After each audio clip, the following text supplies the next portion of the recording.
The desert night tore itself open with a wind sharp enough to flay skin, pushing clouds across the moon like dark sails on a raging sea. The broken wagon swayed in the storm's breath, its single lantern clinging to life, trembling against the cold. Behind it, two Chinese girls sat chained by the wrists, knees drawn to their chests, shivering as dust bit at their faces. The older one kept her chin high despite the filth streaking her cheeks. The younger pressed her forehead against her arms, whispering small breaths to steady herself. Their captor rode ahead, a hulking trader with boots as cruel as his voice, urging the wagon forward toward the town lights flickering in the far distance. The older girl leaned close to her companion, her voice a thin thread against the wind. "If someone buys us tonight," she murmured, "we won't survive the week." It wasn't fear that colored her tone, fear she had spent long ago. It was certainty, the kind that grows from watching too many girls vanish behind doors that never reopened. A crack of thunder rolled across the valley, echoing off the bluffs. Far from them, at the edge of the canyon fields, a lone rider urged his horse through the darkness. Jonas Reed, shoulders hunched beneath his worn coat, scanned the horizon with eyes trained by years of harsh living. He wasn't riding for adventure or trouble. He rode because he needed flour, bullets, and the quiet ritual of buying a fresh block of coffee to pretend life still held the flavor it once had. The world around him felt abandoned, sagebrush bending under the wind, the sky heavy with storm-born grief, and yet something in the air clung to him like a warning. As Jonas reached the town's outskirts, he passed a tree with a crude symbol carved deep into its bark, the mark of a gang known for selling misery for quick coin. He slowed, frowning. Trouble this close meant trouble that would spill further, and he had no patience for that. Still, he pushed into town, tying up his horse outside the saloon steps where voices drifted on the wind, rough and anticipatory. The gathering wasn't for drink or cards. The crowd circled a makeshift platform lit by two flickering torches, the light casting hungry faces into masks of shadow. Jonas moved closer, jaw tightening as he recognized the trader lifting the older Chinese girl by the chain around her wrists, jerking her forward so the crowd could see her face. She didn't cry out. She didn't bow her head. She simply stared at them, at all of them, with the cold defiance of someone who had run out of mercy. $2 for both, the trader barked. $2 for a pair that can work, cook, and keep you company. The words slithered like rot. A few men laughed, others muttered. Most looked away in fake discomfort, unwilling to intervene but willing to witness. The older girl spotted Jonas in the crowd. Something about his stillness, his unflinching gaze, pulled her attention. She took one step forward, chains rattling, and spoke with a voice too steady for her age. "Don't buy us. We'll make your life hell." It wasn't a threat, it was a warning from someone who had been weaponized by survival itself. Jonas didn't look away. Maybe it was the echo of his own losses, maybe the memory of the winter that had taken his family, or maybe the simple truth that some fights choose a man whether he wants them or not. He reached into his coat, pulled out $2 silver and tossed them onto the stage. The dull clink cut through the murmurs. The trader grinned. The girls froze. Jonas didn't bother justifying his decision. Explanations wasted breath. He walked forward, took the key when it was offered, and unlocked their chains one cuff at a time. The younger girl flinched at his touch, while the older held his gaze with a spark of disbelief mixed with suspicion. He didn't tell them everything would be fine. He didn't pretend they were safe. He simply said, "Let's go," and moved toward his horse. The storm picked up again as they rode out, dust swirling like ghosts at their heels. Jonas felt eyes watching from behind saloon windows. Trouble was already gathering its teeth. The girls clung to the saddle, exhausted, barely conscious, their breaths shallow from the long journey. They were halfway across the open flats when Jonas heard the first distant hoofbeats behind them, 3 riders pushing hard, gaining ground. The trader's men. He didn't curse, didn't panic. He just leaned forward and whispered to his horse, urging speed from muscles already tired. The wind tore at his coat as bullets sliced the air, one grazing past his shoulder, another snapping against a rock nearby. He kept riding, forcing the horse through the storm's fury until the familiar outline of his cabin emerged from the darkness like a promise. The girls slipped from the saddle the moment they reached the porch, collapsing in the carved shadows of the doorway. Jonas dragged them inside and barred the door just as another gunshot cracked through the night. The cabin trembled from the force of the storm, the lantern flickering against the log walls. Jonas knelt beside the girls, checking their breathing, thin but present. They were safe for the moment, but the truth settled heavy in his chest. Nothing about this night was finished. Outside, hoofbeats faded into the distance, only to circle back like wolves marking their prey.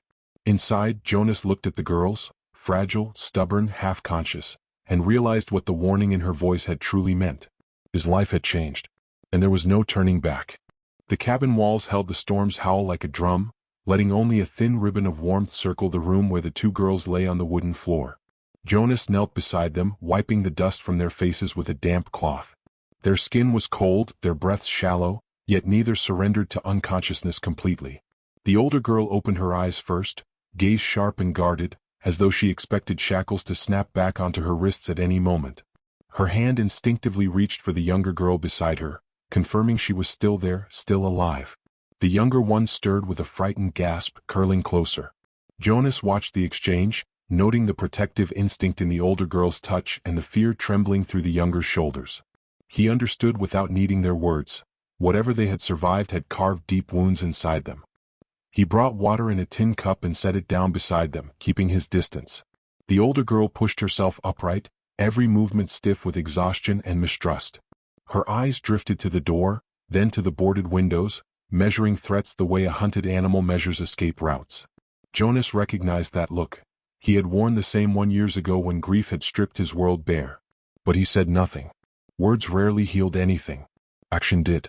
The younger girl attempted to sit, failed, then tried again.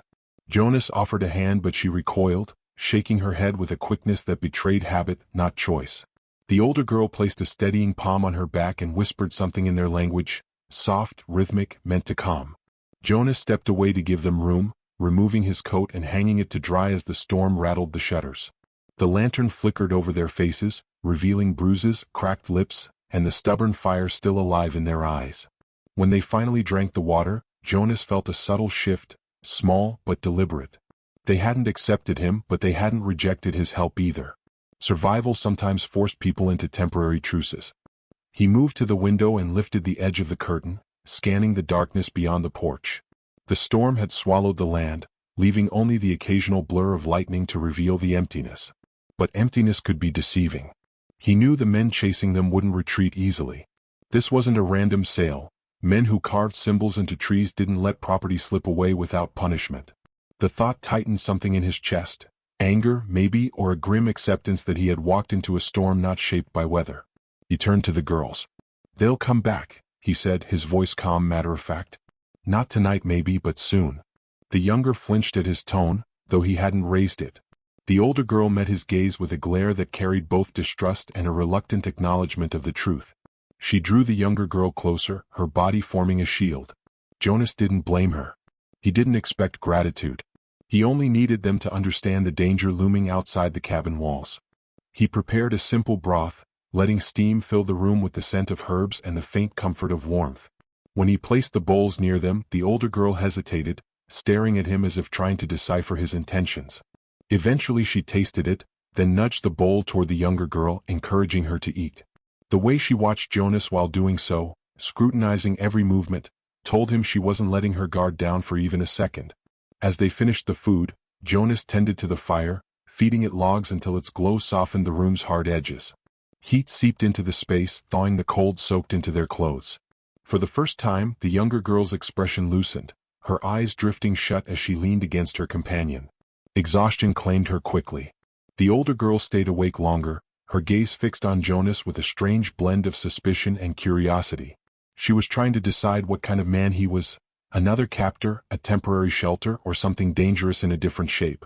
Jonas didn't attempt to influence her judgment. Trust built quickly was often false. Trust built slowly held more weight. He finally spoke again. "I don't know what you've been through," he said quietly, "and I'm not asking you to tell me. I just need you both to understand that this place isn't safe. Not yet."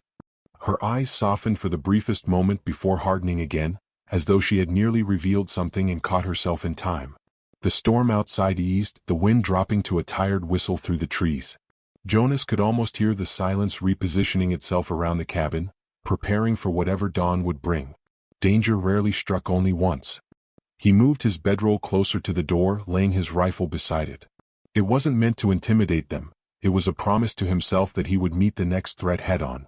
When he sat down, the older girl finally let her shoulders relax by an inch, accepting that he wasn't planning to harm them, not tonight. The fire dimmed to a warm pulse, shadows dancing across the walls like restless spirits. The younger girl slept deeply, the older fighting sleep until her body surrendered. Jonas remained awake long after both girls had drifted off, listening to the fading storm and the steady rhythm of their breathing. For the first time since he had handed over those $2 silver, he allowed the full weight of his decision to settle. He hadn't just bought two strangers out of cruelty. He had bought himself into a conflict that would not end quietly. But as he watched the fragile figures sleeping on his cabin floor, he couldn't bring himself to regret it. Outside, the night gathered its strength again, waiting, calculating. Inside, Jonas felt something he hadn't felt in years, a sense that the path ahead, dangerous or not, mattered. And that realization alone ensured he would not turn back. The morning arrived with a pale, exhausted light that crept through the cracks between the shutters. Jonas hadn't slept, though his eyes burned with fatigue. He'd spent the night listening for hoofbeats, for the crack of a rifle, for any sign that the storm outside had brought hunters instead of silence. But dawn came quietly, carrying only the low groan of settling timber and the faint breaths of the two girls still asleep near the hearth. Their faces looked softer in the morning glow, stripped of the harsh shadows that had clung to them the night before. The younger girl's hand rested against the older's sleeve, fingers curled as if she feared being separated even by dream. When Jonas rose, the older girl stirred instantly, eyes snapping open with the alertness of someone who had lived too long under threat. She didn't speak, but her gaze followed him as he prepared food and tended the fire. Her vigilance wasn't hostile, it was survival shaped into habit, carved into bone. Jonas respected that. He moved with deliberate calm, keeping his hands visible, allowing her to see every action before he made it. The younger girl woke slowly, blinking through the haze of exhaustion. For the first time she studied Jonas without shrinking away. Her eyes were wide, questioning, carrying the tentative trust of someone hoping this place might not be another cage. When Jonas offered her a tin cup of warm tea, she hesitated only a heartbeat before taking it. The older girl watched this exchange sharply, as if measuring the risk in every small gesture. Outside, the land still smelled of rain, but the sky had cleared into a cold, merciless blue. Jonas stepped onto the porch to evaluate the tracks in the mud. 3 sets of hoofprints cut deep grooves toward the ridge, circling back as if the riders had scouted the cabin before retreating. Their presence pressed against him like a weight he couldn't shake. They weren't finished. Men like that rarely abandoned a chase once money and pride were involved. When he returned inside, the older girl finally spoke. Her voice was low but steady. "They will come again." It wasn't a question, it was the truth laid bare. Jonas nodded. "I know." She studied him, perhaps surprised by his lack of fear or denial. "Why did you buy us?" she asked, the question sharpened by suspicion more than curiosity. Jonas didn't answer immediately. He wasn't sure he had a clean explanation. "Because leaving you there felt wrong," he said eventually. "Because I've seen what happens to people when no one steps in." He didn't elaborate. The ache behind his eyes already hinted at more than he cared to admit. The older girl absorbed his words without letting them soften her expression. But something shifted in the air between them, an acknowledgement, faint but real. Jonas used the rest of the morning to reinforce the cabin, checking hinges, laying tools where he could reach them quickly, and cutting fresh lengths of timber for barricades if the need arose. The older girl followed his movements, her gaze tracing the patterns of preparation. She wasn't afraid of the danger, she simply wanted to understand how he intended to face it. The younger girl wandered toward the window, drawn to the sunlight spilling across the floorboards. She touched the glass lightly as if still unsure the outside world wasn't waiting to swallow her whole. Jonas observed her from across the room, noting how fragile she looked in the calm. Fragile but not broken. There was a quiet resilience in the way she straightened her shoulders, as though willing herself to grow stronger where she once had no choice. When midday shadows stretched across the cabin, Jonas sat at the table, wrapping a fresh bandage around his shoulder wound. The older girl approached him without being asked, her steps cautious but purposeful. She took the cloth from him and tightened the wrap with firm, efficient fingers. Her closeness carried no fear this time, only concentration and perhaps the first glimmer of reluctant trust. Jonas felt the warmth of her hands briefly, a human connection he hadn't allowed himself in years. It left him unsettled, not in danger but in familiarity he had long forgotten. Once the bandage was secured, she stepped back, studying his face as if searching for hidden motives. When she found none, her brow softened just slightly. The younger girl watched the exchange with quiet interest, seeing something unspoken forming between them. But just when the cabin began to feel almost safe, A distant echo shattered the fragile calm. One sharp crack, wood splitting under force, carried from the tree line. Jonas rose immediately, reaching for his rifle. The older girl stiffened, instinct pulling her toward the younger to shield her. The sound didn't repeat, but its message was clear. The peace they'd carved from the storm could not last. Jonas exhaled slowly, steadying himself. He glanced at the girls, their faces pale but determined. Whatever came next, they weren't the same terrified captives he'd cut free. And he wasn't the same solitary man who'd ridden into town the night before. The threat was closing in. And all three of them knew it. The morning crept in pale and trembling, as if afraid to disturb the fragile quiet inside the cabin. Ashes smoldered in the stone hearth, letting out thin gray curls that smelled faintly of last night's struggle. River sat beside the window, one arm bandaged, one hand resting on the rifle across his knees. His eyes stayed anchored to the horizon, waiting for the next storm, because men like Royston never quit unless someone forced them into the earth. Behind him, Lien boiled water while Min swept the broken glass from the floor, moving slowly as if afraid to wake memories of violence still clinging to the walls.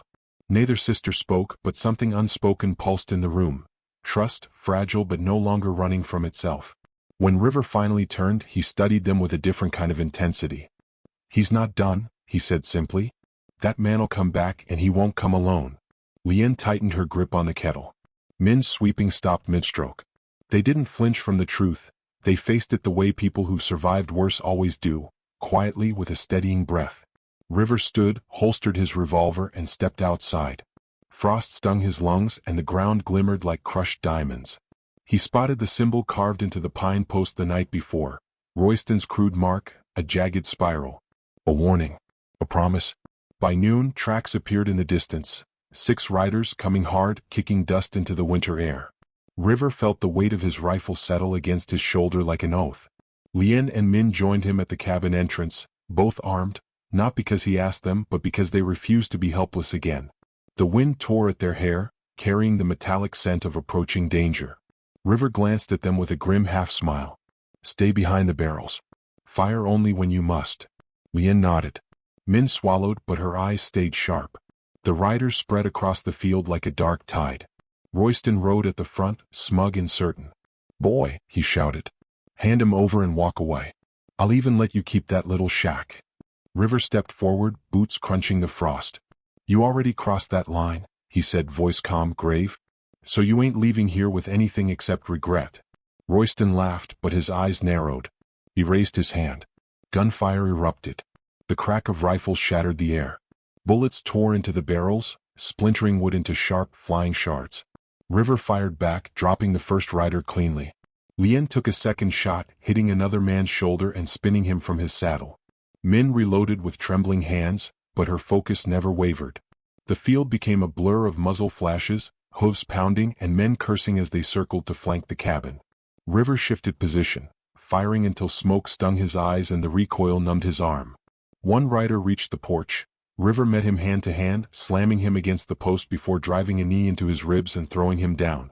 The man didn't rise again. Royston charged through the chaos, firing wildly, eyes locked on the sisters like they were still property. River caught the movement too late. Royston lunged toward Min. River sprinted, slamming into Royston before he could drag her away. They crashed into the dirt, rolling, fists cutting through cold air. Royston fought with frantic brutality, but River fought with purpose. With a memory of 2 frightened girls who'd spat defiance even when chained, who'd told him with trembling voices that he would regret buying them, because they thought no man could be good. That memory burned like iron inside him. Royston pulled a knife. River caught his wrist, forcing the blade away as their boots carved trenches in the frost. Royston snarled, spit flying. "They're mine." River drove his forehead into Royston's nose, felt the crack, felt the man's grip loosen. "Not anymore," he growled. With one final surge, River wrenched the knife free and flipped Royston onto his back. The man reached for his revolver, but Lien's gunshot struck the dirt beside his hand. A warning, not a kill. River didn't hesitate. He struck Royston hard across the jaw with the knife's hilt. Royston collapsed, finally still. The remaining riders fled, disappearing into the pale horizon like scattered crows. Silence settled. River stood over Royston's unconscious body, chest heaving, breath fogging in the cold air. Lien and Min approached slowly. Min's hands shook as she lowered her gun. Lien touched River's arm gently, grounding him. "It's over," she whispered. He looked at them, really looked, and saw not fear but relief. Gratitude. Something warmer beneath. Together they dragged Royston to his horse, tied him up, and sent him toward the town sheriff with a note pinned to his coat. Attempted kidnapping, assault, and trafficking. Deliver justice. River didn't need to watch the man disappear. He only needed to feel the weight lifting from the sister's shoulders. That night, the cabin glowed with lamplight, soft and golden. The three of them sat close to the hearth, sharing bread and tea, the kind of quiet feast that feels like victory. Lien leaned lightly against River's shoulder. Min rested on the other side, eyes half closed with peace she hadn't felt in years. Outside, snow began to fall, slow, gentle flakes drifting across a world finally safe. River looked at them and felt something rare bloom in his chest. Belonging. And if you've been sitting near the fire with us, friend, you'd know this is the part in every good tale where the past dies, the future breathes, and a lonely man realizes he's not lonely anymore. Stick around, there's always another story waiting in the dark, and I'll be right here to tell it.